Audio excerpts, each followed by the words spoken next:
নমস্কার, আমি দনু আবারও চলে এসেছি একটা ছোট গল্প নিয়ে। গল্পটা হলো একটা সংসার ভাঙার গল্প। সংসার ভাঙে একদিনে নয়, ভাঙে সেদিন যেদিন ভালোবাসার চেয়ে নিজের অহংকার আর স্বার্থ বড় হয়ে দাঁড়ায়।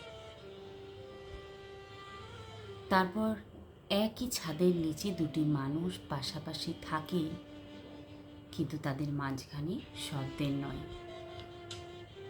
নীরবতার এক বিশাল দেওয়াল গড়ে ওঠে।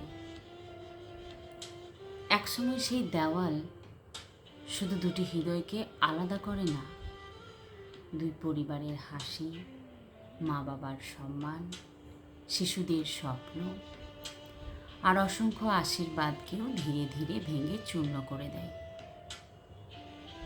সবচেয়ে বড় ট্র্যাজেডি জানা, ডিভোর্সের কাগজে শুধু দুটি স্বাক্ষর পড়ে কিন্তু ভেঙে যায় দুটি পরিবারের বিশ্বাস, নেমে যায় অসংখ্য মানুষের প্রার্থনা, আর সারা জীবনের জন্য কিছু বাবা মায়ের চোখে নিঃশব্দ বৃষ্টির মতো জল জমে থাকে। কারণ একটি সংসার কখনো শুধু দুজন মানুষের হয় না, সেখানে জড়িয়ে থাকে অসংখ্য মানুষের স্বপ্ন।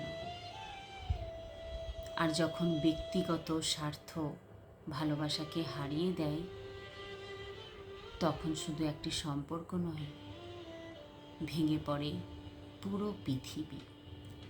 নমস্কার।